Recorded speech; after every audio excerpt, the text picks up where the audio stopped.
السلام عليكم. ازيك شباب؟ اخباركم؟ كل سنه وانتم طيبين. Today we'll continue the IT auditing. This is the last part of lectures. I'm going to talk about the computer aided audit tools and techniques with abbreviation of CATS. Computer aided audit tools and techniques. How to use the computer to perform or conduct the audit. Okay. If our client has a database or has system, okay, or computerized system, how to perform the audits, how to perform the continuous auditing. Okay. We have been looking at CATS, but have many tools that can be used to audit or make a continuous auditing. We have many techniques. The first one, looking at embedded audit modules, okay, integrated test facility, embedded audit modules, Dolphin, okay, monitoring control layers and gas, general audit software. Let's talk about looking at each one in more details. The first one, embedded audit modules. It's the main idea of embedded audit modules. It's based on the a coding. Okay, we can use a code. We can use a certain program. Okay, that already inserted into certain application of the auditee system. Okay, to capture certain information. For example, we can use certain code, okay, that already inserted into the database of the client or the auditee system. Okay, then this code or this program will capture certain information based on certain criteria. For example, لو أنا دلوقتي say مثلا ممكن عايز أعمل check أو أعمل continuous auditing of sales transaction. Okay, we can prepare a certain code to capture sales transactions which already considered as unusual transaction, which already got more than certain amount. Okay, يبقى معنى كده انا ممكن اشتغل بفكره البروجرامينج. يبقى عندي program او في عندي code. Okay, والcode ده already inserted into the system of the auditee. Okay, to capture certain information.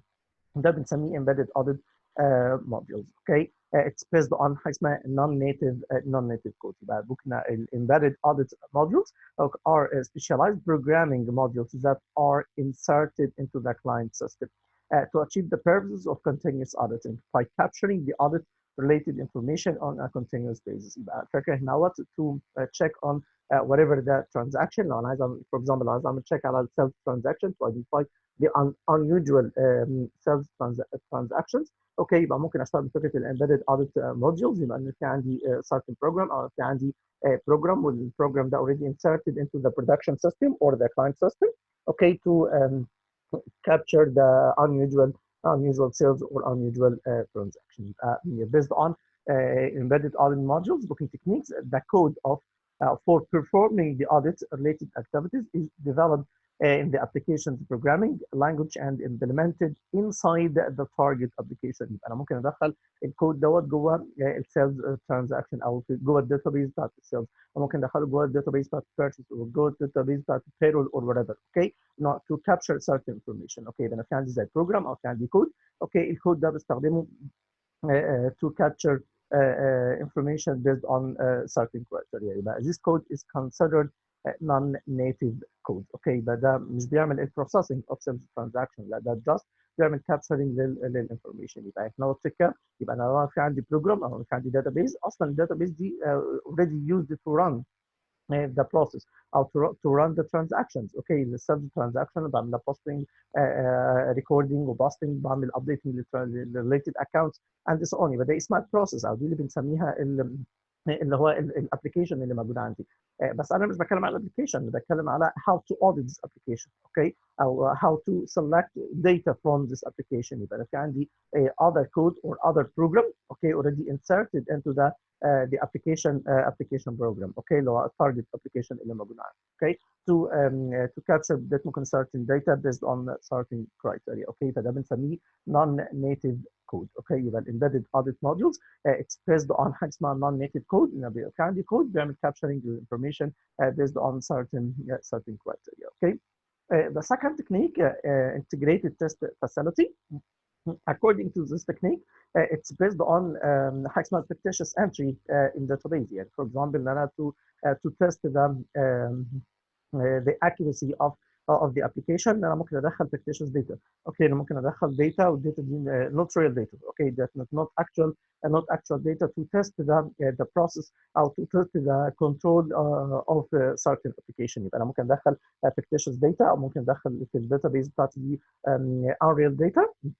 okay, to test the system or to test the control of the system. يبقى the integrated test facility based on the fictitious entry in database. يبقى according to this technique involves the creation of fictitious entry in the database to process the test transaction in the live system. okay, يبقى انا كان في عندي data كده unreal data بدخلها للداتابيز او بدخلها للسيستم او بدخلها للابلكيشن. اوكي وبعمل تشيك على الاوتبوتس. اوكي المفروض ان انا از اوديتور المفروض انا عارف ان الاوتبوتس بتاعتي المفروض تطلع قد ايه. بعد كده بقى فكره الكومباريزن بين الاوتبوت of the application of the system compared with the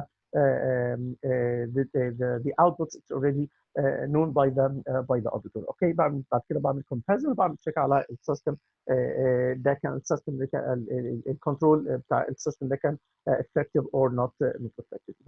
يبقى fictitious entry is a test transaction which is run with the normal transaction in the system and it can be implemented periodically without requiring a separate process for testing the system. يبقى anyway يبقى ممكن اشتغل بالكلام ده periodically. يبقى anyway ما انا بدخل هنا fictitious data okay to check the effectiveness and effectiveness of the system or effectiveness of control that already involved into the system. Based on the integrated booking test integrated test with different functionalities and embedded audit modules have certain disadvantages. For example, there are expensive to be achieved. يبقى هنا انا بدخل data بيبقى في عندي other data بدخلها للداتابيز او السيستم او ان انا بقى في عندي بروجرام تاني او في عندي non native code او في عندي بروجرام بدخله للابلكيشن او تارجت ابلكيشن اللي انا بشتغل عليه. اوكي يبقى ده ممكن يكون more expensive لان انا بدخل داتا زياده او ان انا هناك بدخل بروجرام زياده. highly likely to get resisted by the client. sure طبعا انت بتعمل دلوقتي كانك بتعمل موديفيكيشن للريال سيستم اوف ذا كاستمر. يبقى انت بتدخل fictitious داتا او انت بتدخل داتا ممكن نون نيتف كود تاني للتارجت ابلكيشن. يبقى انت كده بتعمل موديفيكيشن للسيستم اوف ذا كلاينت فممكن يبقى في عندك ريزيستنس باي ذا كلاينت. The last disadvantage of integrated test booking facilities and embedded audit modules.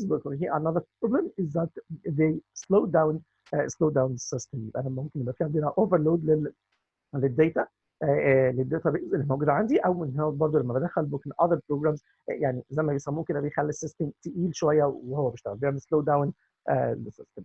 The other techniques may be used for other techniques okay to perform or conduct the continuous auditing. okay حاجه اسمها embedded audit modules ghosting. okay طيب اللي احنا قلنا هنا according to the previous two techniques اللي هو embedded audit modules والintegrated test facilities. okay ممكن من الديسادفانتج بتاعتهم ان هم بيشتغلوا على real system of the clients. okay فممكن يبقى عندنا resistance. okay at the same time ده ممكن تعمل slow down للداتابيز او للكلاينت سيستم. okay طيب how to overcome this disadvantage. okay booking the other techniques اللي هو embedded audit modules booking adjusting. okay booking based on according to this techniques we will capture booking the data from the system. okay and must be booking conduct the audit outside booking the system or the client system. okay يبقى الفكره ان انا باخد زي كوبي كده هو من الداتابيز of the client. okay ببدا اشتغل عليها outside the system. okay booking to conduct the audit. يبقى according to this technique okay the most advantage of this technique that booking the audit functionality that ممكن is implemented, operated, and maintained outside the production system of the client. اوكي يبقى انا كاني بعمل capturing او بعمل زي باخد copy من الداتا وببدا اشتغل عليها outside the client system. Okay. We have two techniques. Okay, we have two methods. Okay, to capture this data and implement and conduct the audit. Okay. The first technique in the production system is separated from quality assurance system. Quality assurance system. Quality assurance system that based on the creating partition on the server. يبقى هنا يبقى انا في عندي السيرفر بيبقى فيه partition. اوكي ده related to حاجه اسمها quality assurance system. اوكي يبقى في السيرفر يبقى في جزء من quality assurance service sorry system. اوكي ده بيعمل would be considered as a mirror. اوكي is a mirror copy of production system. يبقى كانه بياخد copy من الداتا اللي هو او copy من البرودكشن system or the client system. بياخد منها copy. اوكي او be considered as a mirror copy of the production system. ويبدا يشتغل على الداتا دي to conduct the audit. Okay. Also it's used to house the embedded audit modules to complete the continuous auditing process. يبقى الفكره هنا اهوت based on اللي هو embedded audit module booking casting ان انا بعمل capturing للداتا او باخد copy من our first tool او first method. اوكي ان انا باخد copy من البرودكشن سيستم. اوكي وبعمل creation كده او بيبقى في عندي partition on the server. اوكي وابدا اشتغل عليه for conducting the audit. السكند tools instead of بقى ان يبقى في عندي program او يبقى في عندي partition او في عندي جزء من السيرفر for quality assurance service. سوري يبقى كنا for quality assurance system. اوكي ويبقى في عندي جزء واخده من السيرفر. اوكي انا بشتغل بفكره virtualization techniques. اوكي يعني زي فكره كده الذاكره المؤقته مثلا يعني. اوكي بتبقى جزء virtualize كده او جزء virtualization techniques ده بيبقى فيه عندي زي ذاكره مؤقته يعني بياخد زي برضه كوبي برضه من البرودكشن سيستم وبيبدا يشتغل عليها بس ما بياخدش مش محتاج ان يبقى في عندي سوفت وير او يبقى في عندي ممكن هاردوير زي ما يكون زي الكواليتي اشورنس سيرفيس. يبقى ده بيشتغل على فكره virtualization looking techniques. ده برضه بياخد mirror او be considered as a mirror of the production system. Okay, and the embedded audit modules is embedded in the quality assurance system server which is hosted on the virtual server. يبقى انا ما عنديش الاكشوال. يبقى انا مش باخد حيز من او مش باخد partition من السيرفر انما بشتغل على زي ذاكره مؤقته او حاجه كده مؤقته بعد كده بتختفي مره ثانيه. يبقى ده بنسميه virtual server. طبعا virtualization ممكن is beneficial ممكن among those two methods.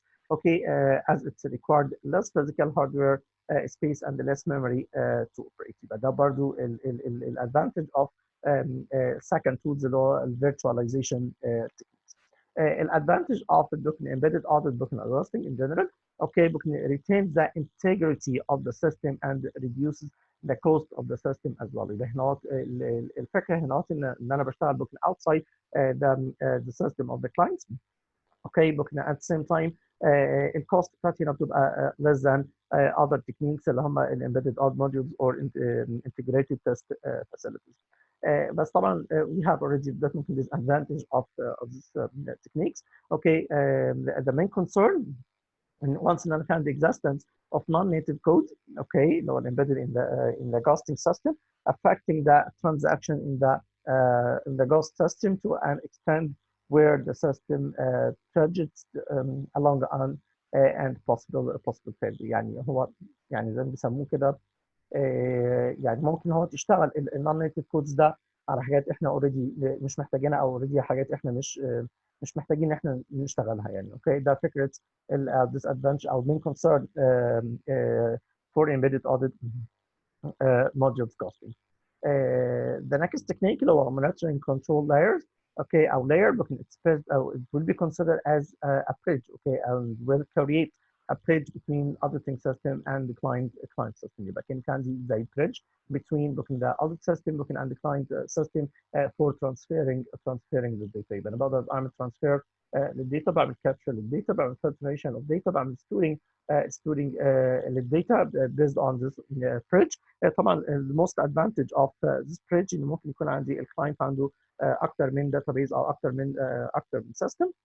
اوكي ممكن اشتغل بالمونيتورنج كنترول لاير دوت ان هو as a bridge ان هو to capture information from different databases or different platforms that used by the client. Okay, the last one, generalized booking audit software. Generalized audit booking software booking for gas. Okay, we have many here, but we have many transactions, or we have many booking audit procedures. Okay, for example, reporting, balancing, selecting, reporting data, printing confirmation, screening, filtering, or whatever. We have many we have already here, but many audit procedure can be used by generalized audit software. ال ACL اللي هو audit command language ده as a program or as a version of ممكن gas ممكن or generalized audit generalized audit audit software. This book is the end of the slides, and now we will see how to implement generalized audit software or audit command language. How to use the audit command language for auditing. Okay, يبقى ازاي بقى اشتغل بقى فكره ال ACL او ازاي بشتغل على ال audit command language. Okay. Let's see how to use it. This book ممكن our screen of audit command language.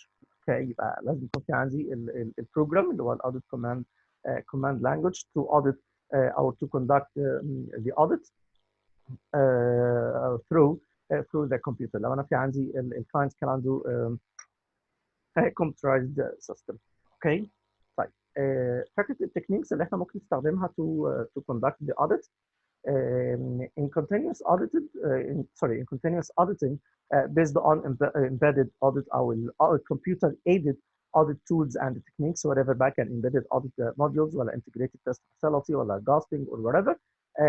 هنا بعمل audit through the client system. يبقى بعمل audit through the client system. اوكي يبقى لو انا عندي فعلا بروجرام والبروجرام ده او الكود ده inserted into the client system, okay, our production system, we can capture and select data, store data, conduct the audit continuously. Okay, يبقى انا ممكن اشتغل بفكره continuous auditing. يبقى هنا بشتغل through the computerized system.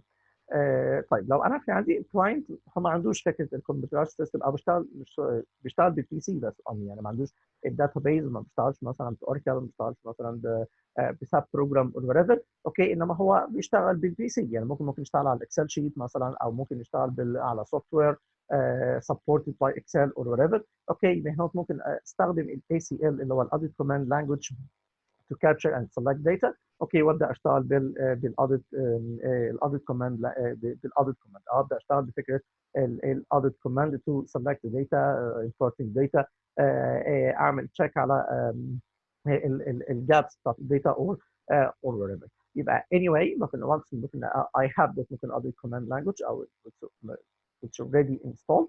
Okay, or the client may use the same program. يبقى لو انا في عندي الكلاينت بيستخدم نفس البروجرام to create the data. اوكي ممكن اشتغل انا على نفس البروجرام once ان هو كان ماتش. اوكي او لو انا اوريدي الكلاينت ما عندوش بيشتغل ببي سي بس، او عنده اكسل شيت او certain program لو supported by Excel، انا ممكن اعمل importing of data، يعني ممكن اعمل capturing للداتا او اعمل selection للداتا from the database of the clients. اوكي بس ممكن يكون في عندي database بتاعت client ممكن اخد منها اسحب داتا، ممكن اخد منها اي داتا او اخد منها اي اكسل شيت وابدا اشتغل عليه واعمل to conduct the audit. اوكي firstly يبقى once لو انا الكلاينت ما كانش عنده already فكره الكمبيوترايزد سيستم دوت، او بيشتغل ببي سي عادي، اوكي او whatever البروجرام اللي بيشتغل عليه وسبورتد باي اكسل شيت، انا ممكن اعمل كابتشرنج للداتا. اوكي او اعمل importing للداتا وادخلها عندي في الاي سي ال بروجرام وابدا اشتغل عليها to conduct the audit. اوكي. this ده desktop of ده ممكن اي سي ال. ده شكل الاي سي ال. اوكي. المفروض ان انا ممكن اشتغل بالاي سي ال بروجرام how to create new projects. اوكي. بس طبعا احنا للاسف ما عندناش الوقت او مساحه الوقت بتسمح لنا ان how to create the ACL program، انما هنشتغل على project already كان موجود. اوكي. فهنشتغل على السامبل project. يبقى هنا انا ممكن اعمل creation اصلا للتيبلز or ان البروجكتس بتاعتي او التيبلز بتاعتي already كانت existed. اوكي. يبقى اسيم ان هو كانت existed، يبقى انا هشتغل على البروجرام اللي هو كان موجود عندي ده اللي هو السامبل بروجكت. اوكي. or ان انا اعمل open an existing project. لو عملت open an existing project هيدي لي اوبشنز. اوكي. فبختار منها البروجكتس اللي موجوده اللي موجوده عندي اللي هو كان هنا فور اكزامبل اللي هو السامبل بروجكت. اوكي. يبقى لو انا عندي اوريدي التيبلز اتس اوكي.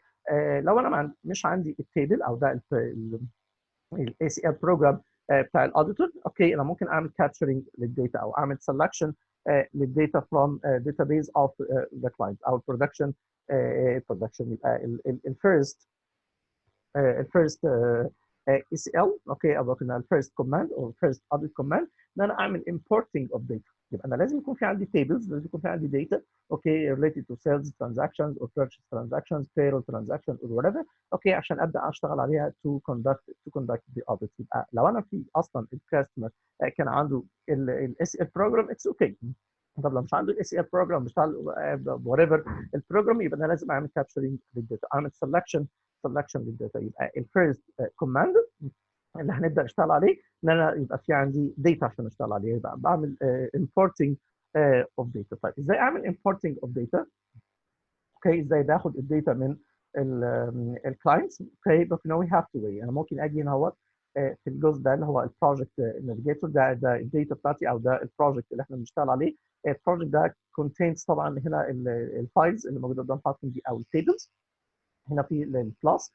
لو عملت كليك على البلس ده بيظهر عندي هنا الديتيلز.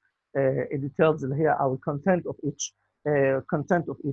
فايل. اوكي. يبقى لما كنت بعمل زي دروب داون كده لللاست دي بيظهر لي عندي هنا الكونتنت. يبقى هنا التيبلز we have many tables. accounts payable tables اللي هو الاكونت payable transactions وفندرز. اوكي. the second file contains او اللي هو السكند فايل accounts receivable audit. الكونتنت بتاعته ده ممكن في عندنا تيبل اسمه accounts receivable.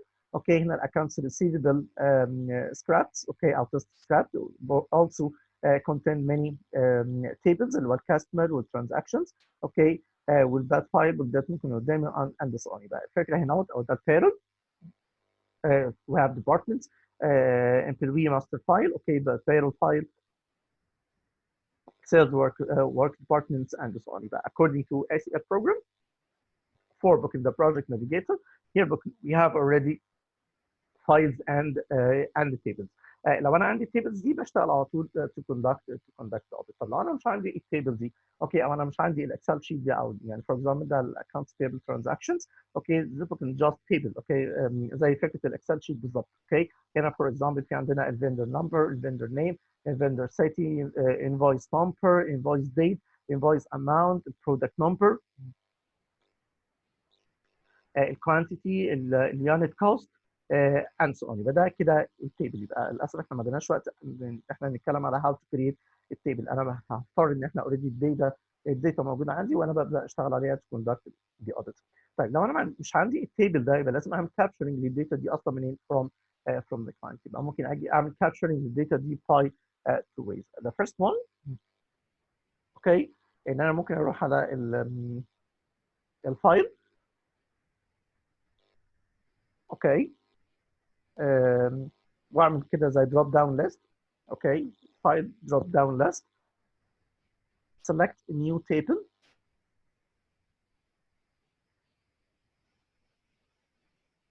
select a new table. اوكي. بيظهر عندي كده السكرين دي اللي هي welcome to data defining wizard.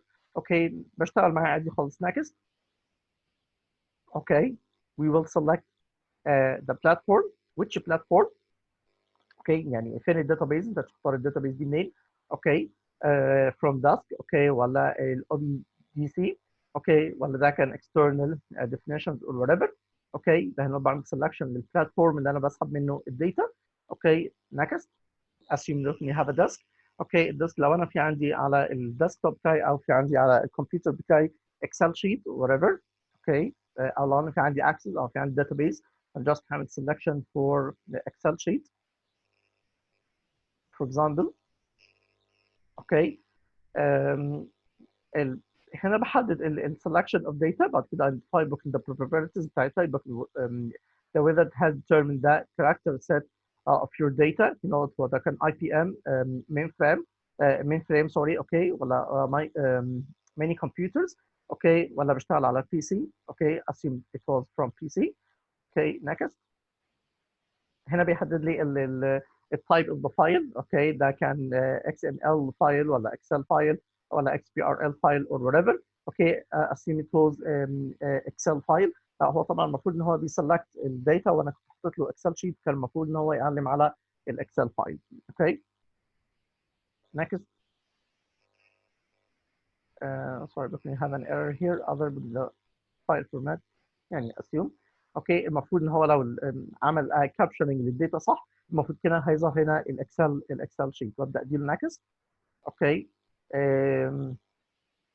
define field or records. اوكي ده data file ده single file ولا single record ولا print image file اوكي ولا multiple record type ولا escape field identifications. We can escape it or we can continue based on looking at data file اللي كان في data دي next. اوكي next. هنا بي ask you to write the name of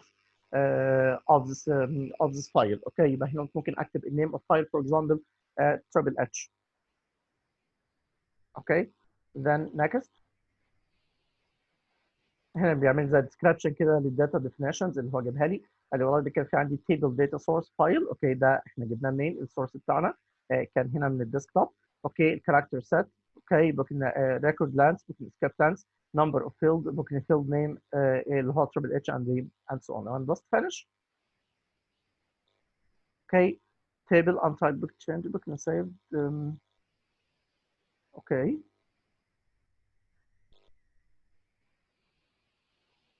وعشان كان التيبل كان ليه نيم اصلا already differ from التربل اتش اللي انا حطيتها كان اسمه انترميديت. فاني واي هو ظهر عندنا هنا التيبل ده كان المفروض ده يطلع هنا اكسل شيت. اوكي بس هو هنا في ايرور حصل في الداتا بيز وهو بيعمل كابشننج للداتا. فاني واي يعني هو المفروض هنا ظهر قدام حضراتكم في الجزء بتاع البروجكت ده.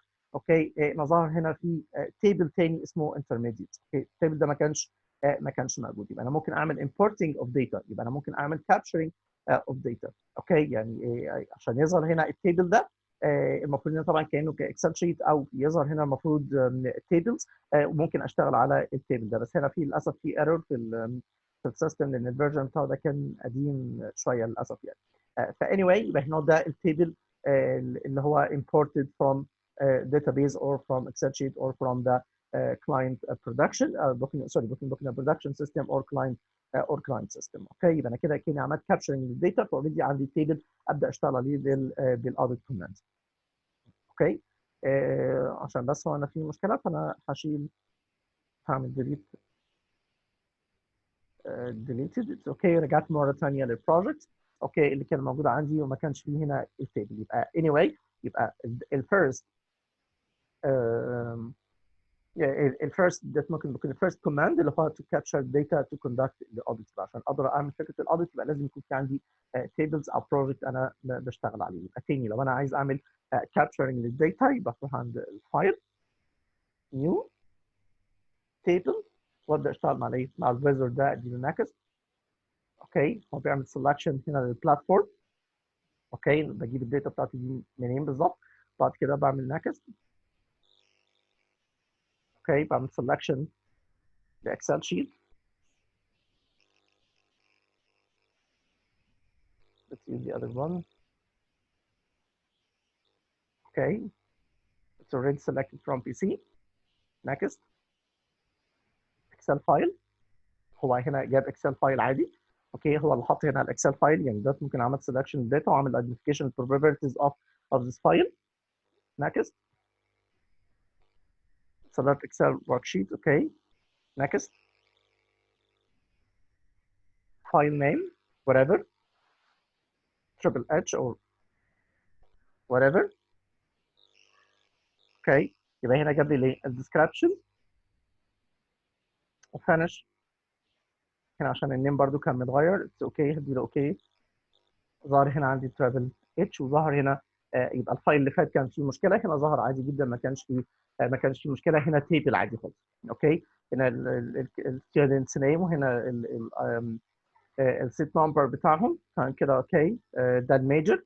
اوكي عندي سؤال. يبقى هنا ما كانش فيه مشكله في التيبل ده. يبقى هنا كانت المشكله كانت الاكسل شيت اللي احنا كنا اخترناه قبل كده. فاني واي يبقى ظهر عندي هنا اللي انا كده عملت امبورتنج للداتا. ممكن اشتغل على الداتا اللي قدام حضراتكم دي بال تو كوندكت الاوديت بقى وريفر بقى الاوديت كوماند اللي انا ممكن اشتغل عليه. وظهر عندي هنا اللي اسم التيبل. اوكي اللي هو تريبل اتش. اوكي يبقى تريبل اتش ده كان imported data or selected data from طيب لو انا عايز اطلع بره التيبل ده، في هنا اكس.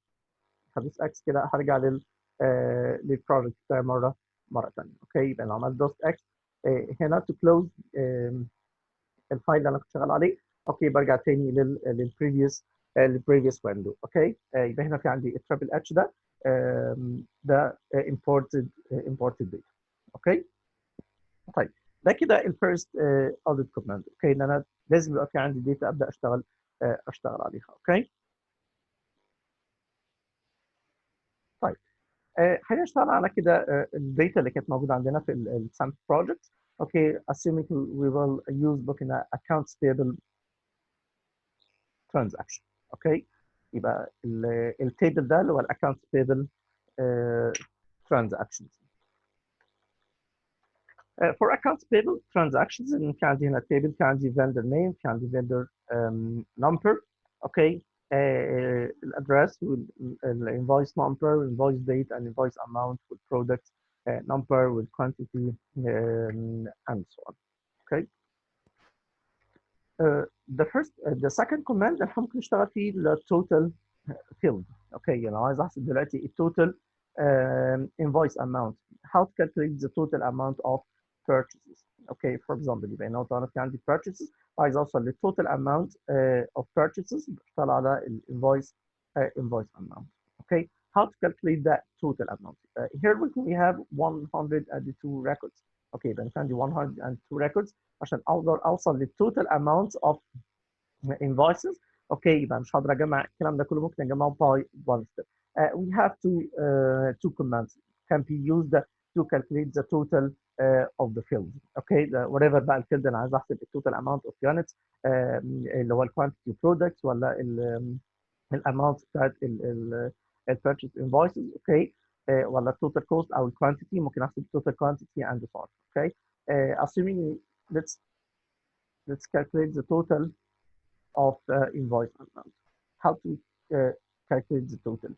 Okay, as I mentioned, we have two commands. The first one أنا ممكن أستخدم الأيكون دي. Okay اللي هو total summation. Okay بس طبعا لازم أقول summation لازم أحدد already which column. Okay we need to calculate the total amount. Invoice amount, total amount. Okay لو دوست هنا لو عملت كليك على التوتال أو summation دي. Okay هدي note invoice amount total amount which is equal 278,641. okay يبقى الكوماند ده total fields. okay يبقى already calculate the total amount. okay also we can close this window. okay عشان نعمل بوكينج اوف نرجع مره ثانيه للاكونتس payable transaction، او ممكن اسيب الويندو زي ما هي، ممكن اعمل تشيك او اعمل كليك سوري هنا على الاكونتس payable تيبل. يبقى لو عايز ارجع للتوتال اهو. اوكي لو عايز اروح مره ثانيه للاكونتس تيبل تيبل اهو. لو انا التوتال ده خلاص اوريدي مش محتاجه في حاجه. اوكي ارجع للتوتال وهنا في كلوز.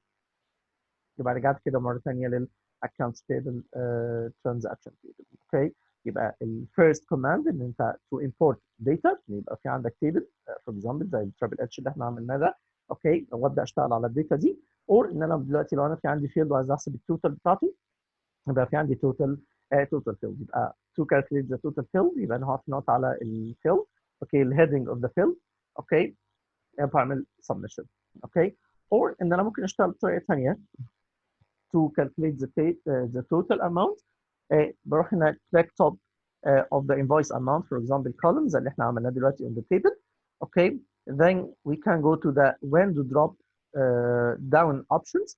Okay, لو الويندو دروب داون اوبشنز كل دي الاوبشنز اللي كانت موجوده عندي فايل اديت داتا انالايز سامبلنج ابلكيشنز. اوكي دي اللي احنا بنسميها داون دروب اوبشنز. اوكي we will select analyze. يبقى هنختار analyze.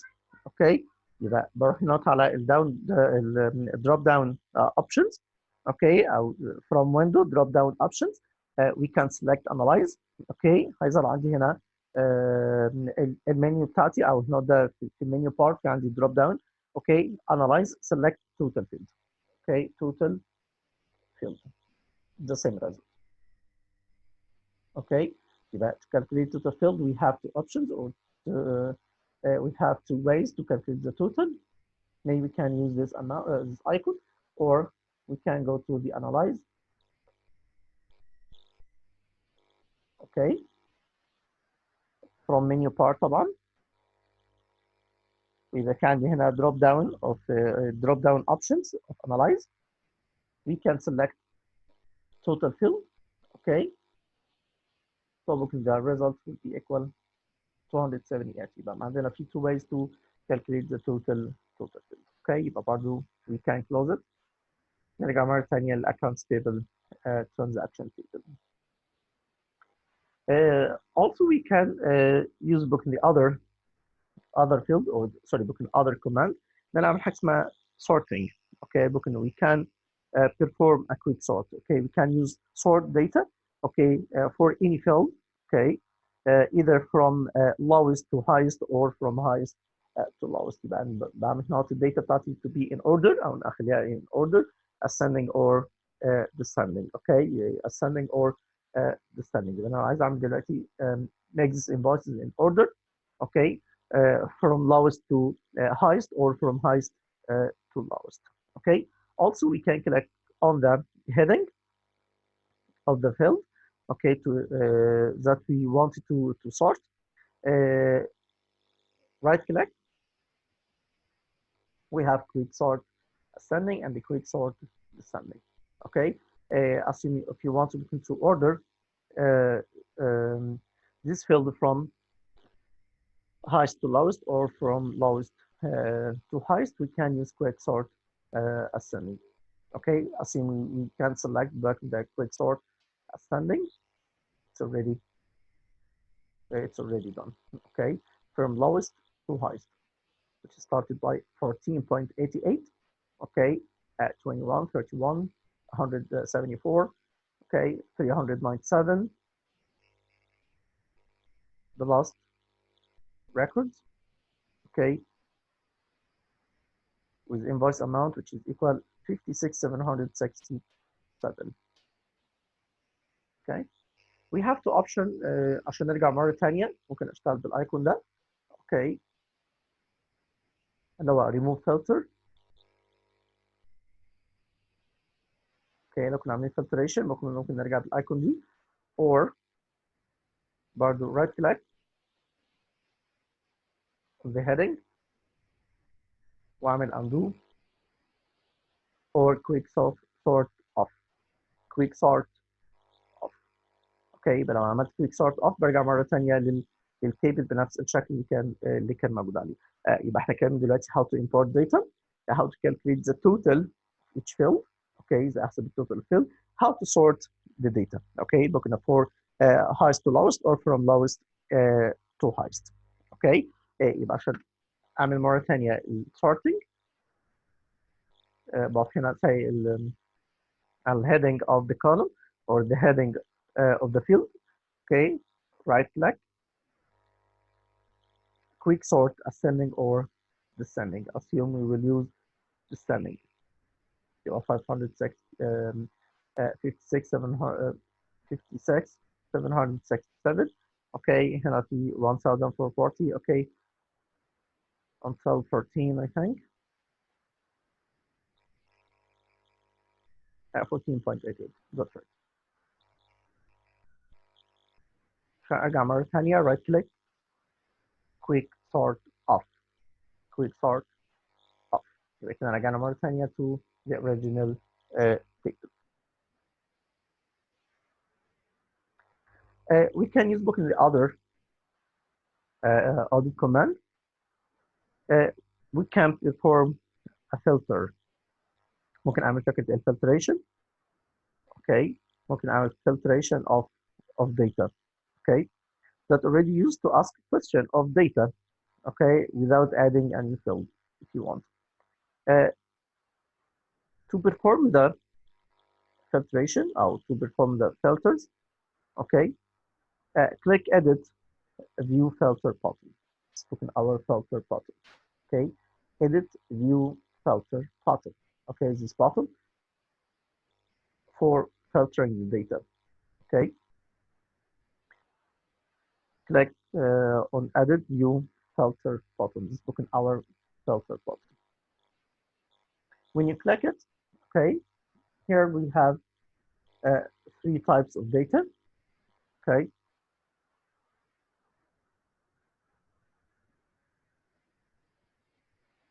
We have here with the available field. Okay. The second one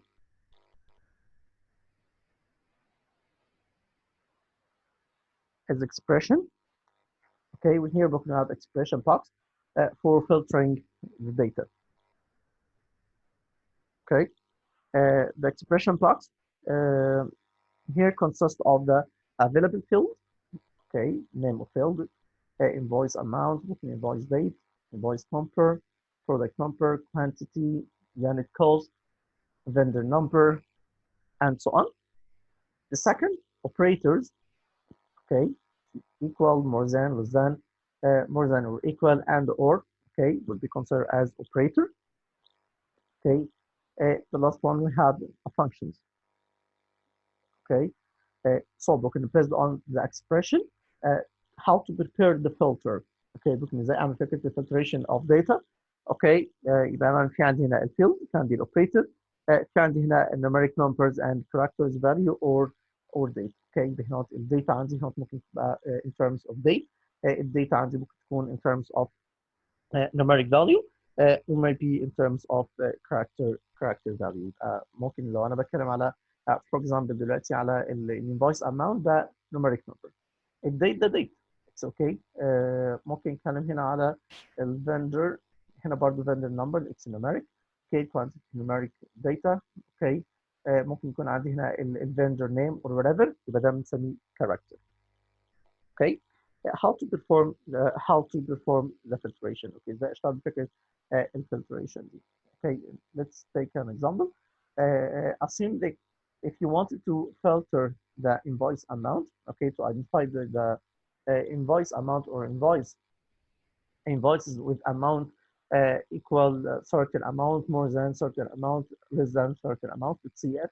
Okay, firstly you should select the available field. Okay, but when you make a double click, invoice amount it's already reported in the expression box.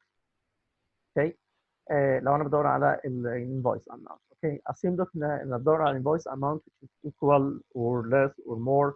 Okay, assume less than or equal. Okay, that will be selected from operator. Okay, less than or equal wherever the amount, $500 for example. Okay, $500. Take care when you write the expression. Okay, when you write book in a numeric value, you should write the value without any signs. Okay, 100. Sorry, book in $1,000. Okay, don't write the dollar sign. Okay, book don't write book in dollar sign. More than the invoice amount less than or equal 500 directly. Okay, without quotations, without booking dollar amount or whatever. Okay. ده كده لو بتتكلم على numeric value. طب لو كان character that must be reported between quotations. Okay. طبعا لو date you can select the date. يبقى هنا بعمل filtration. Okay, للداتا انا بدور على invoice amount which is equal or less than 500. Okay, يبقى تاني how to do it.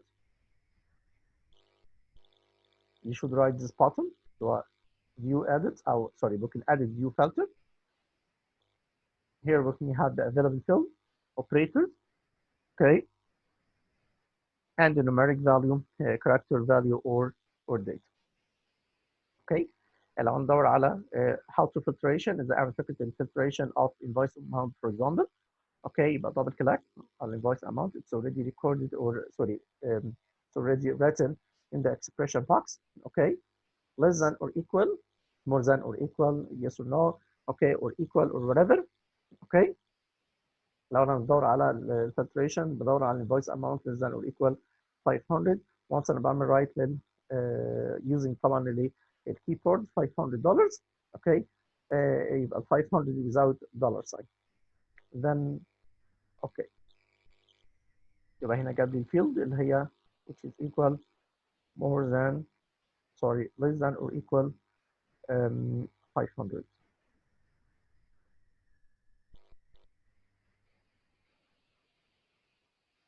to remove filtration بدوس هنا. اوكي يبقى تاني to make a filtration invoice amount less than or equal 500.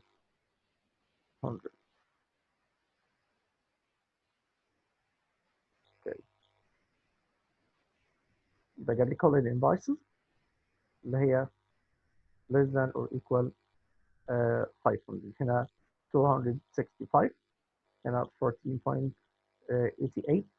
287 اوكي 487 21 which is less than or equal 500. اوكي طيب يبقى to remove the filtration يبقى بعمل you should select this button. اوكي اللي هو remove filter. يبقى ارجع للتيبل المره ثانيه. اوكي طيب لو انا عايز اعمل complicated filtration اوكي لان انا بدور على filtration بس لاكثر من criteria. اوكي برضه بروح اعمل to click the edit view filter button. اوكي طيب لو انا for example لو انا بدور على الاماونت invoice amount whatever invoice amount اوكي less than or more than or whatever plus ان ال transactions دي to may be taken place within certain date.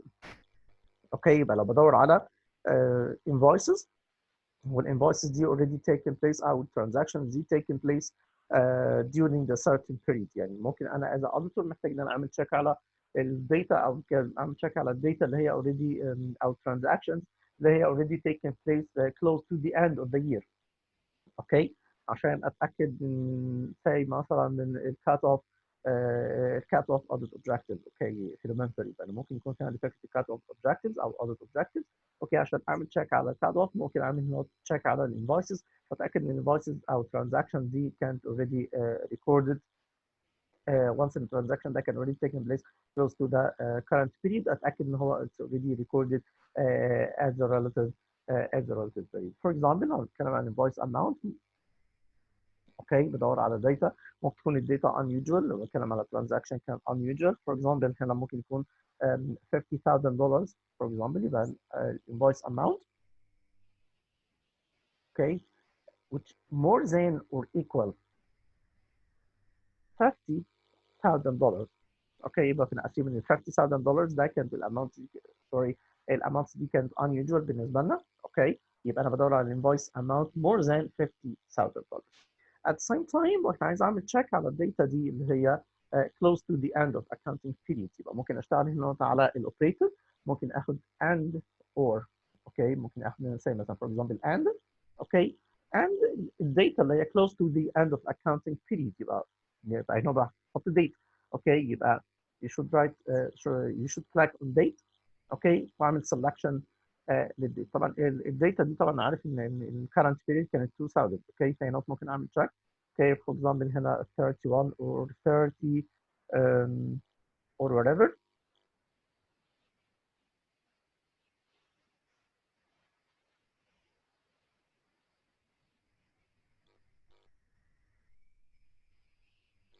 Okay first you should select the invoice date, sorry, okay, invoice amount more than or equal $50,000, okay, والinvoice date, okay, much greater than or equal, you can select a date. عايز الداتا مثلا اللي بعد certain date، اوكي، يعني مثلا for example اخر شهرين مثلا، اوكي، يبقى ممكن نقعد ال first 1، اوكي، معلش هو بيكتب هنا عربي مارش ابريل فبراير جانيوري ديسمبر، خليها first نوفمبر، هنا 2000، اوكي، then press OK. There is no field here because there is no file. اوكي، يبقى هنا هعمل هغير بس كده في الاوبريتورز اللي كانت موجوده عندنا او في الاكسبريشن بوكس. remove filtration. اوكي. click edit view filter button. invoice amount. اوكي، اختار اي amount whatever. invoice amount greater than or equal $50,000. and instead of and ممكن تشتغل or. okay, or invoice date. We can select date. Transactions that already taken place close to the end of period. Say 1 November 2000. Okay.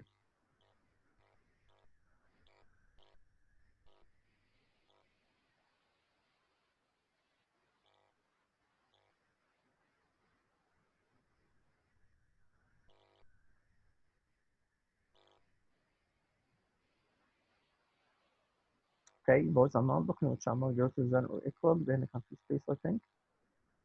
I can see space.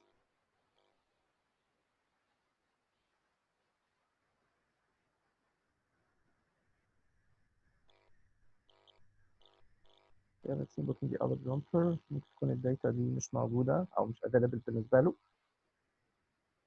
Okay, let's cancel this expression. Filtering, invoice amount. Let's select as an or equal or whatever. And the other data, 360 from London, and invoice date. Okay, greater than or equal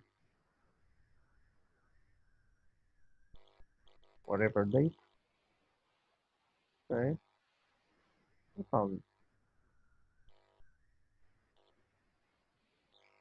Okay, but based on this criteria, here we're going to have the invoice amount which less than or equal 360. Okay, the second criteria, and this invoice date more than or equal 6 May. Okay, يبقى more than بكنا May 6 2000. okay, بكنا in 2000. يبقى الفكره هنا اهوت انا عملت سelection دلوقتي للايه؟ للداتا. تفتكر هنا اهوت لو هتلاحظوا ان في عندنا في الفلتريشن او في الجزء دوت. اوكي، هنا اهوت هتلاقي في مكتوب عند حضراتكم الترانزاكشن او الكرايتيريا اللي هي that used to make a filtration. okay, or to make a filter. okay, هل invoice amount. okay, less than or equal 360. at the same time this invoice date كانت more than May 6. okay, يبقى كانت بعد May 6. اوكي، يبقى هنا طلع لي هنا الفندور نمبر، طلع لي هنا الفندور نيم، وطلع لي هنا ترانزاكشنز. اوكي، وده الانفويس نمبر والانفويس ديت. هتلاقي كل الانفويسز ديت دي كانت more than May 6. اوكي، يعني بعد May 6 or after May 6 or equal. اوكي، ده الانفويس اماونت. هتلاقي كل الانفويس اماونت less than or equal 360. هنا 328، هنا 50، هنا 77. اوكي، هنا 150، 54 and so on. اوكي، طبعا هنا انا ممكن اشتغل اغير في فكره الفلتريشن دي زي ما انا عايز، زي ما كنت بحاول ان انا اعمل من شويه. اوكي، ان الانفويس اماونت ممكن تكون دي more than or equal unusual transactions or unusual amounts اللي انت as a auditor شايف ان الاماونت دي كانت unusual. اوكي، او ان انت الديت بتاعك يكون more than or equal الديت بتاعك ممكن يكون to be close to the end of accounting period. يبقى انا ممكن تحدد الكلام دوت او transactions اللي هي close to the end of accounting period. اوكي. برضه هنا you can skip it او ممكن احنا نرجع مره ثانيه للاكونتس payable transaction by removing this filter. Okay, but we can use this button okay to remove the filter. وارجع مره ثانيه للاكونتس payable transactions. Okay.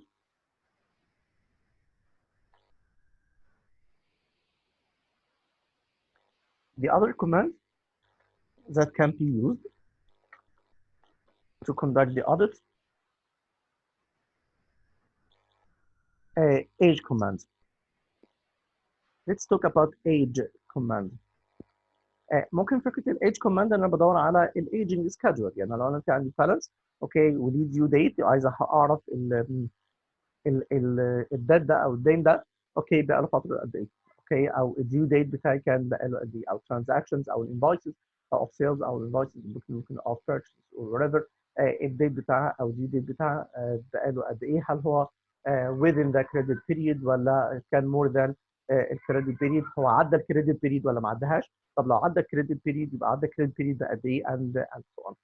It's better to use but in the command the age command for accounts receivable. يبقى عشان كده we can select the accounts receivable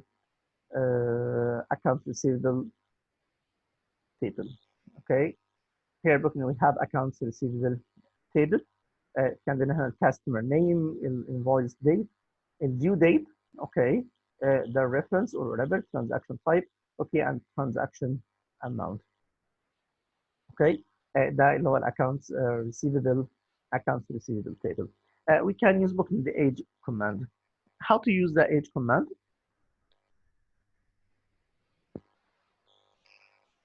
You can go to the menu bar and select from Windows drop-down options. Okay, we will select analyze. Okay, then we can select age. Analyze, then age command. Okay, use the age command to open طبعا ظهر قدام حضرتك ده الage window. We can use booking the age on okay to select okay او يدينا هو age on drop down or to select the date field.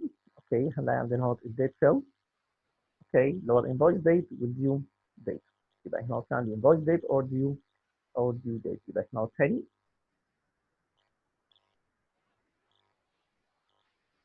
the age command طبعا ده related to account receivable. عشان كده انا عملت opening للاكونت receivable table. هروح للويندو سوري هروح للمنيو بار اللي موجوده عندي select from Windows drop down options.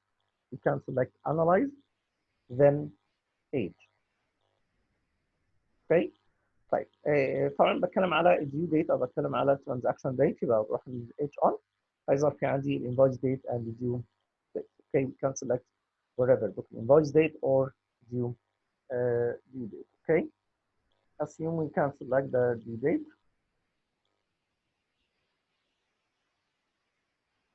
Okay cut off date هنا بختار ال cut off date which period can be selected. May 6 هغير بس هنا 2000 عشان الداتا اللي عندنا كانت in 2000.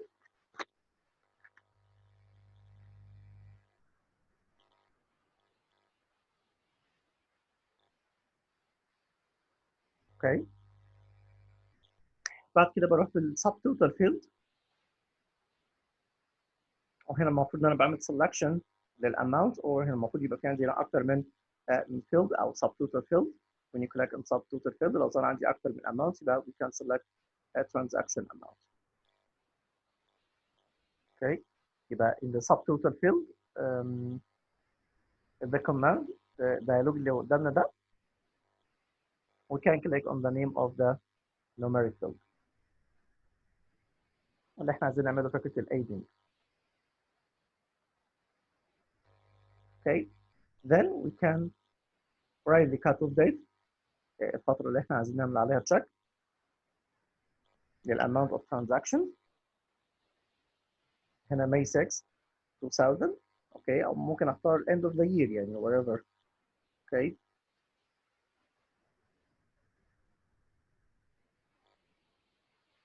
and then we can click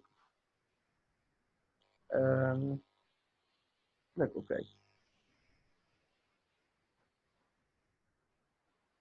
Based on the aging or based on the age command, here we have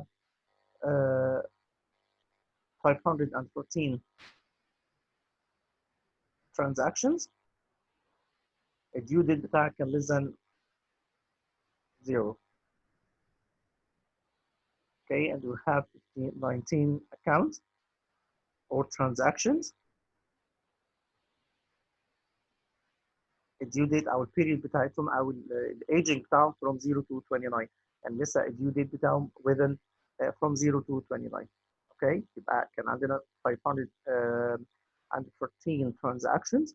اوكي كان الديو ديت بتاعهم كان less than 0 يعني لسه ما خلصناش الكريدت بيريود. اوكي اللي هي not yet due.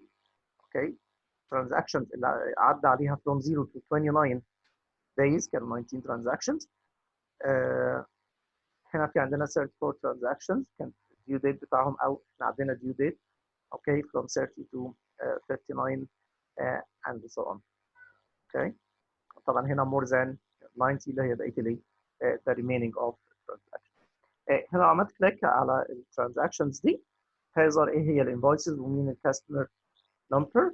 اوكي والكاستمر نيم وهي الترانزاكشنز بتاعته. يبقى هو في عندي ادي الكاستمر نمبر وده الانفويس ديت وده الديو ديت بتاعنا وازاي هو كان عدى الديو ديت بتاعنا بالنمبر اوف number of days.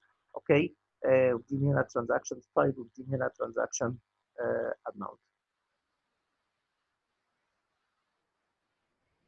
فده فكره الايجنج schedule. لو برضه عملت remove filter ممكن ارجع مره ثانيه او للايج تيبل. اوكي لو انا عايز اعمل تشيك على الترانزاكشنز دي مين اللي عدى على الديو ديت بتاعه from 0 to 29 هي دي الترانزاكشنز دول customers. We can close it. Okay, and we can use booking accounts receivable.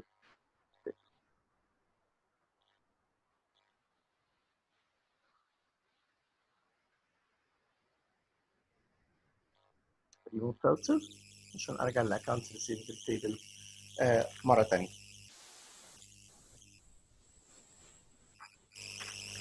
One of the most important command حاجه اسمها duplicate command. لو انا عايز اعمل تشيك على transactions دي كانت already duplicated. اوكي يعني حصل duplication للbalances او duplication للinvoice or whatever. Okay, one of the most important command اللي هو duplicate with gaps at the same time. Okay, duplicate command is already used to detect duplicates in the sequence of number, wherever by the invoice number or the type of transactions or whatever. How to do it? Say if you wanted to identify the customer invoice date or customer number, due date, amount. Okay, but let's do it based on accounts payable transaction. It's more better. لو انا بتكلم على vendor or invoice number here. Okay. طيب لو انا عايز اعمل فكره الدوبليكيشن of invoice number اعمل check على invoice number. Okay. We can click on the heading of the column. لو انا اعمل check على duplication.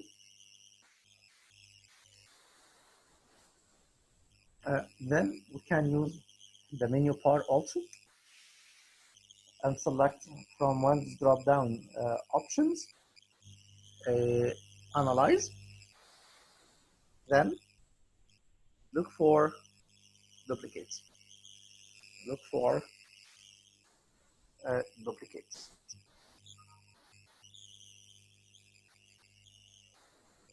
Here he asked me to enter the output file name.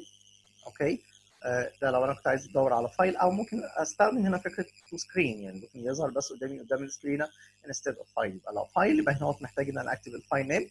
اوكي اور ان انا اشتغل على السكرين بس ان هو يظهر قدامي السكرين. I will select to screen.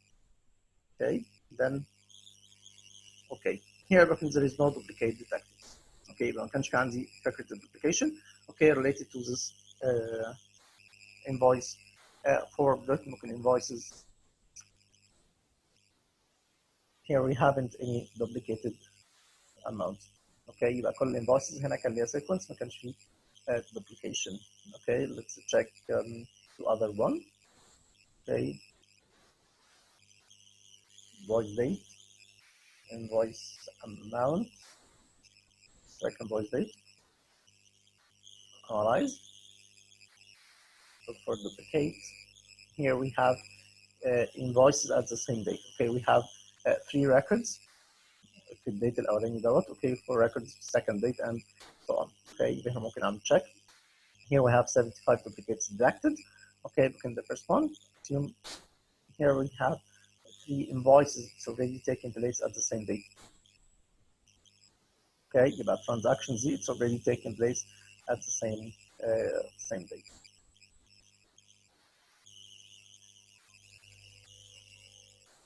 Close it. Okay accounts payable transactions. Okay close it. Okay we can use book and remove filter عشان ارجع مرة ثانية accounts payable transactions. Okay ممكن نشتغل الكلام ده على الامبلويز. For example employees master file. Okay ممكن اروح على الامبلويز number او first name او last name. Okay ممكن اشوف لو في حد last name بتاعه كان repeated or duplicated or whatever. Okay for example last name, analyze, look for duplicate. Here there is no duplicate detected. Okay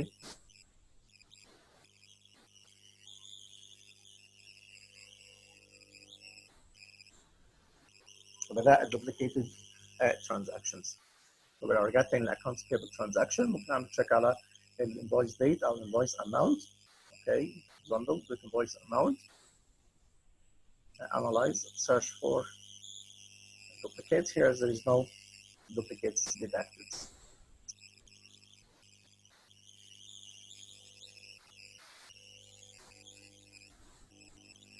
Okay close it. Anyway يبقى ده فكرة الايه؟ فكرة duplicate transactions او ان انا بعمل check على فكرة duplication. لو كان duplicated invoices okay or whatever can be detected. The next one or the next command gaps command. نعمل check على gaps command. Okay ممكن اعمل لو في حاجة ليها serial number يعني for example الانفويس number يعني ممكن اعمل check على الانفويس number لو في عندي اي فاتورة مثلا وقعت سقطناها مش عارف ايه او whatever. Okay ممكن ايه amounts can be detected. Here also we can click on that heading for the document. Okay, lower invoice number. Also we can use analyze, look for gaps. Oh, we have here we have many gaps. We have 101 gap range detected. Okay, يمكن عندنا مشكلة هنا في الايه؟ في الانفويسز دي عندنا في gaps كتير. Okay. ده هنا الستارت جاب وده الاند جاب وده الديفرنس او الميسنج number of missing items. اوكي يعني كان عندنا في فواتير هنا مش كامله موجوده بالنسبه لنا. اوكي في هنا other gap يعني ممكن نعمل تشيك ده على السيلز invoices to be more better. اوكي يعني لو اشتغلنا على customers or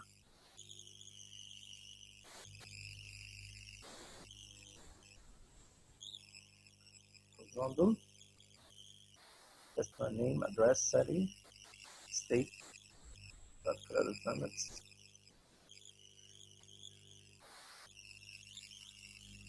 Line invoice, work in accounts receivable, I think.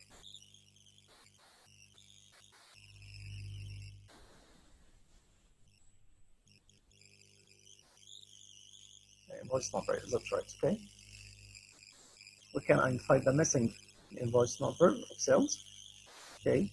Like on the heading, analyze, look for gaps. Also, here we have gaps. Okay, we have 12 gaps range detected and the 32 missing items. Okay, يبقى المفروض ان احنا عارفين ان السيلز انفويسز لازم تكون ليها سيريال نمبر. اوكي، ولازم تكون كل الترانزاكشنز بتاعتي يعني الفواتير اللي هي الميسنج دي يبقى في مشكله بالنسبه لي هنا، هل هي كانسلد ولا ريتيرند ولا هي نوت ريكوردد اور وات ايفر. اوكي، يبقى هنا في عندي ده الفاتوره دي from 1267 وفي عندنا فاتوره ثانيه في 12869 في ميسنج ما بين الاثنين دول. اوكي and so on. يبقى ده كده الجابس رينج ديتكتد. اوكي، فدورنا على فكره الدوبليكيت. اوكي، كان على الجابس كوماند. Also one of important audit command language. Okay, our audit command فكره sampling. Again, في accounts payable transactions.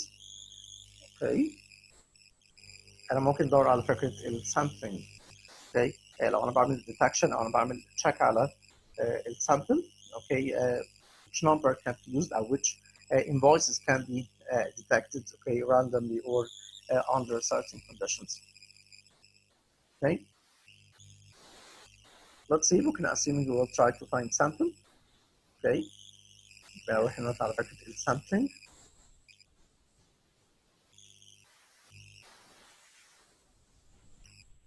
يبقى برضه from menu bar you can select when you drop down option sampling. Sample records or calculate sample size. Okay, you can calculate sample size or sample records. Sampling, sample records. Sample on, press the on button wherever booking the available field. لو انت عايز تعمل تشيك على الانفويس ولا الكوانتيتي ولا اليونت كوست or whatever. اوكي، ده بنسميه sample on. اوكي، يعني for example لو انت عايز تعمل تشيك على الانفويس amount يبقى sample on.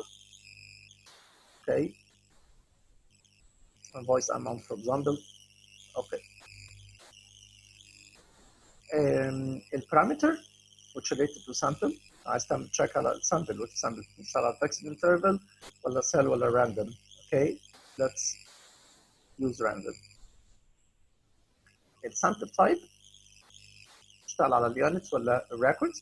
Okay, select record. Okay, لو اشتغلت على الريكوردز لو بصيت هنا اهو ادالك البوبيليشن بتاعك 102 ريكوردز اللي هم دول التوتال ريكوردز او توتال انفويسز اللي كانت موجودين عندنا. يبقى فعلا انت لو بصيت هنا برضه في السكرين هنا 102 records. Okay, يبقى we have here 102 records. It's automatically okay reported. Okay, يبقى انا لو اشتغلت على اليونتس مش هتبقى موجود فكره الريكوردز او البوبيليشن. لو انا دوست على select records ظهر هنا ال 102. طيب السامبل سايز اللي حضرتك عايزها assume عايزين sample size for example 20 records. يعني عايز اعمل تشيك على 20 records. اوكي، خلي بالك عملت تشيك هنا randomly. اوكي، طيب برضه هنا 2 لو انت عايز يبان الكلام ده في الفايل او ممكن تدخل على مور. اوكي، ان انت تاخد منه تشيك السكرين اونلي. اوكي، برجعنا للمين مره ثانيه. اوكي، 2 sample of اكتب اسم الفايل the file name sample underscore invoices. Okay, يبقى ده الفندر نمبر وده الانفويس نمبر. اوكي، دي اللي انا لازم اعمل لها تشيك. يبقى انا كده اخترت تقريبا حوالي 20 انفويسز. اوكي، وال 20 انفويسز دول كانوا راندوملي. يبقى انا ممكن اعمل تشيك على الانفويسز.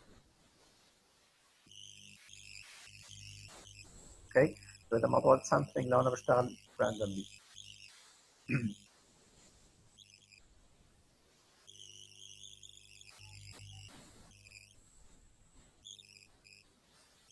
sampling, sample record, sample on, which one, quantity, unit cost, ولا voice amount, voice amount. Okay. Expected interval ولا random, select random. Sample type units ولا records, records. Okay. ظهر هنا عندي population. حط هنا السامبل سايز اللي انا عايزه. Okay. 20, 30 or whatever. 20 for example. Okay. 2. File name. لازم اكتب هنا اسم الفايل نيم بعد كده. اوكي، فور اكزامبل اللي هو السامبل انفويس.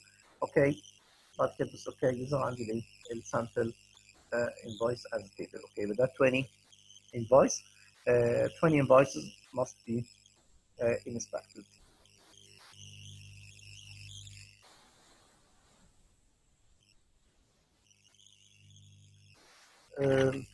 The next one or the last one, ghost names.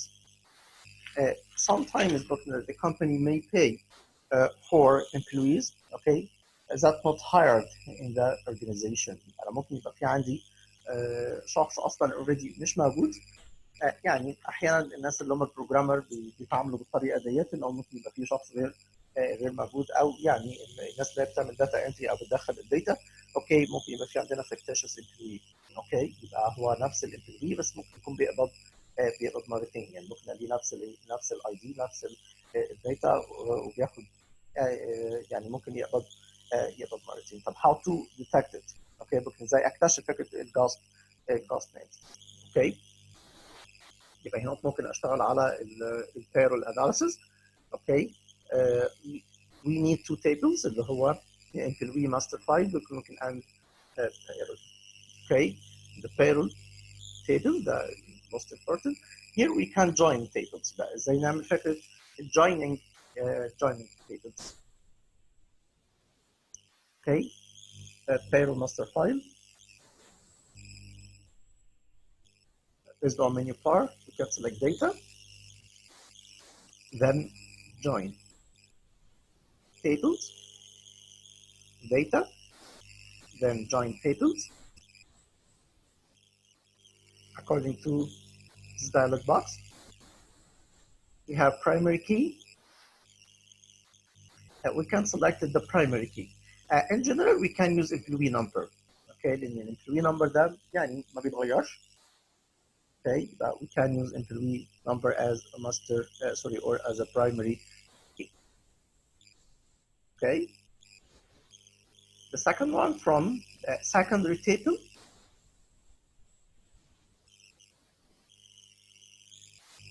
We can select the employee master file. Okay. The secondary table, employee master file. Now, if the employee master file, but the same items. Okay, but in secondary key. Okay. We can select employee number also.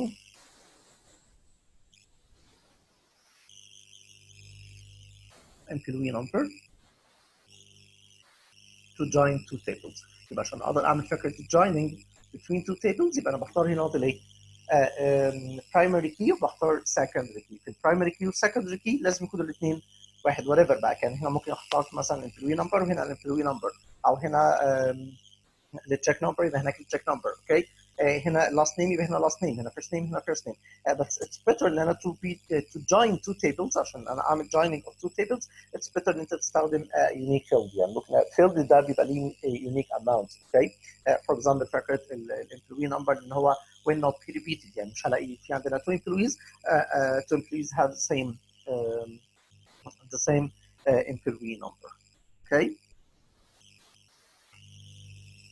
The primary field, here we can select all, add all. Okay, also for secondary fill select all برضه مفيش مشكلة. اوكي بعد كده بروح للمور menu and you can select unmatched primary records. unmatched primary records.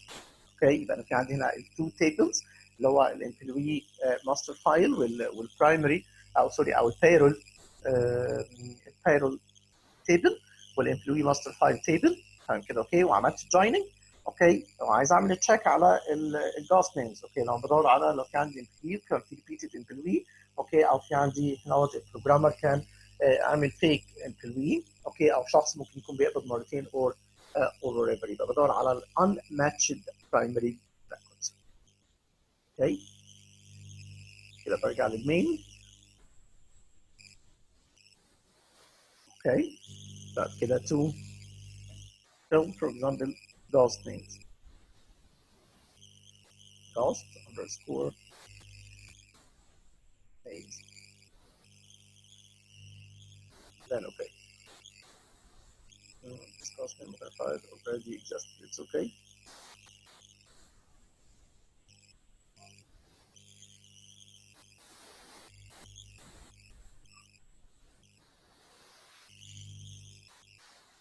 لان هنا انا كنت عامله قبل كده سوري فعشان كده ظهر نفس الايه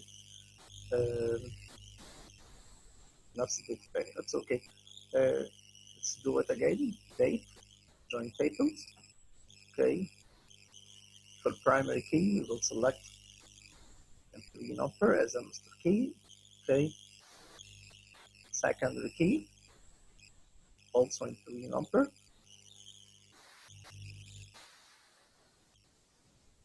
And then okay. Primary fields select all or add all. Okay. Secondary field also select all. And then okay. بعد كده more menu unmatched primary records. The main to بعد كده بكتب ال file name master oh sorry cost only. And then okay. Yeah. Here we have an employee. Okay, with number 00108. They have the same amount of gross payment, same net payment, date, the same date, okay, same tax, same mark department. Okay, هو شخص واحد بس هنا في احنا بيقبض مرتين فده بنسميه جاست نيم كوماند. اوكي انا بعمل تشيك هنا على البيرول وباخد هنا بعرف لو في duplication of payments for certain privy or whatever. اوكي يبقى ده كده فكره يعني انا حاولت ان انا اعمل بس كده how to conduct the audit through the computerized system. يعني طبعا هو في كوماند كتيره جدا بس يعني هيبقى صعب طبعا ان احنا to cover it. اوكي فعشان يعني ده كده حاجه بسيطه. انتوا ممكن تشتغلوا على الكلام دوت على اليوتيوب. حاولوا تعملوا تشيك على ان انتوا تعملوا داونلود للاي سي ال بروجرام دوت وممكن تشتغلوا على الهيلب هنا هتلاقوا كل الداتا اللي انتوا عايزينها في موضوع الاي سي ال موجوده هنا في الهيلب. ايه هي الكوماندز اللي انت ممكن تشتغل عليها وتعمل بقى بالفكره الترايل اند ايرور بقى يعني تحاول انت تجرب ازاي تستخدم الكوماندز اللي موجوده عندك ده او ممكن تشتغل على اليوتيوب. اتس اوكي. ممكن تلاقي في ناس بتشرح القصه بتاعت الاي سي ال دي ان مور ديتيلز. هتبقى في ليسنز كتيره جدا انت ممكن تعمل تشيك عليها وتحاول تدور نفسك على حاجه زي البروجكت ده بتاع الاي سي ال. طيب يبقى دلوقتي ممكن تتسالوا ازاي في الجزئيه بتاعت الاي سي ال يعني مش هنشتغلها كده يعني اوكي ممكن تتسالوا فيها. يعني انا ممكن اعمل زي برنت سكرين للداتا اللي قدام حضراتكم ديت واحطه من حضرتك مثلا في مالتيبل تشويس او يعني لو سؤال مالتيبل تشويس ولا حاجه ان انت تختار بقى ازاي ان انت تو بريبير الترانزاكشن ده. اوكي يعني ازاي ان انت وصلت للترانزاكشن ده او الاوتبوتس اللي موجوده بتاعتك دي. يبقى ده كان اسمه جاست نيم. اوكي هنا هتلاقي في عندك في البرنت سكرين ده التيبل اللي احنا شغالين عليه وده اسمه هنا جاست. اوكي انا مسميه هنا جاست لان هو الكوماند اسمه جاست نيم يعني كده. اوكي يعني ممكن اجيب لك التيبل دي واعمل لها برنت سكرين كده هو وحضرتك اسالك بقى على الكوماند اتعمل ازاي او ايه هي تفسيرك للداتا اللي موجوده قدام حضرتك دي. او انا ممكن اسالك هنا على whatever the icon يعني ممكن اسالك على الباتون ده. اوكي اللي هو الادد فيو فلتر ده بنستخدمه ليه عشان نعمل فكره الفلتريشن.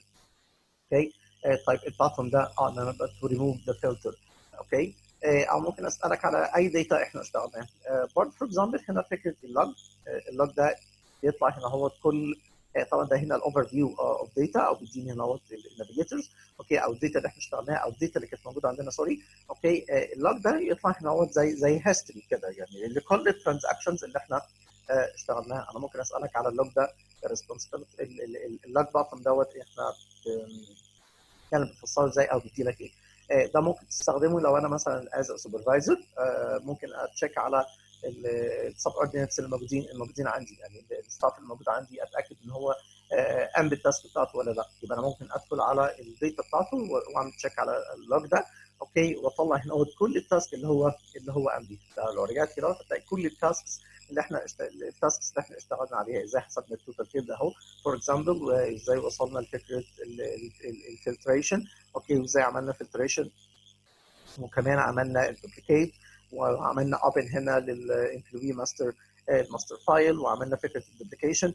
اوكي عملنا بعد كده فكره السامبلنج. اوكي ازاي حسبنا السامبل سايز بتاعتنا وصلنا للراندوم. حتى الايرور اللي احنا عملناه كان ظاهر برضه هنا اهوت. اوكي ان هو فكره ان ما عرفناش نعمل فكره الجويننج. اوكي بعد كده عملنا الجوين ووصلنا في الاخر خالص فكره الجاست نيم اند سو اون. يبقى هنا اللوج ده ممكن اسال حضرتك ايه هو اللوج ده او ايه هو تفسيرك للداتا اللي موجوده قدام حضرتك ديت. اوكي يبقى بدي لك نوت زي مالتي تشويس كويشن وبحدد لك كل التاسك اللي كانت موجوده عندك. هنا طبعا دي ديتيلز اوف تاسكس اعرف ان هو السب اوردينتس اللي كان موجود عندي اشتغل ايه. ممكن ارجع تاني للاوفر فيو او للبروجكت بتاعي واجي نوت لاي تيبل ممكن اسالك عليه ازاي تعمل فكره امبورتنج للداتا. اوكي يعني ممكن يبقى في فيلد زي تريبل اتش ده. اوكي ده كنا عملنا له امبورتنج ده ما كانش موجود اصلا في البروجكت. اوكي واحنا عملنا له امبورتنج فروم بي سي او عملنا له امبورتنج فروم ذا برودكشن سيستم او الكلاينت سيستم. احنا استخدمناه من الكلاينت سيستم. ممكن نشتغل عليه. ممكن نعمل فلتريشن. ممكن نعمل نحدد السامبل. ممكن نعمل انالايز. اوكي اور وات بقى الترانزاكشنز اللي احنا اشتغلنا عليها يعني. اوكي يعني ده كده محاولة ان حضراتكم بس تبقوا عارفين الدنيا بره ممكن تكون ماشيه ازاي. ان مش كل الناس بتشتغل مانيوال. اوكي لو اشتغلت كمبيوترايزد يبقى انت لازم تكون اوير بالبروجرامز ديت بالكوماندز دي. اوكي او وات ايفر ممكن اذر بروجرام يعني انت ممكن تشوف اذر بروجرامز او ايه هي الكومن بروجرامز اللي بيستخدمها الاوديتورز تحاول انت تتعلمها حتى لو على اليوتيوب او يبقى في عندك فيها نوع من السيلف ستاديز بحيث ان انت تطور من نفسك شويه وتبقى انت عارف ان يعني الاتجاه بعد كده فكره المانيوال دي هتبقى صعبه شويه. اوكي معظم الناس بتشتغل كمبيوترايز دلوقتي بتتكلم على كلاود اكاونتنج. يعني الموضوع صعب فحضراتكم لازم تكون يعني مطورين نفسكم بشكل كويس في الجزء بتاع الكمبيوتر خصوصا لو حد هيشتغل فكره الادمن لان معظم الناس بتشتغل دلوقتي بالبروجرامز. ثانك يو سو ماتش. اتمنى لكم ان شاء الله ان انتم يعني رمضان يعدي على حضراتكم على خير والايام الجايه تعدي على خير وتتخرجوا ان شاء الله باذن الله وتشتغلوا في اماكن محترمه. Thank you so much. See you next time. Sorry, but this is the last lecture. Thank you so much.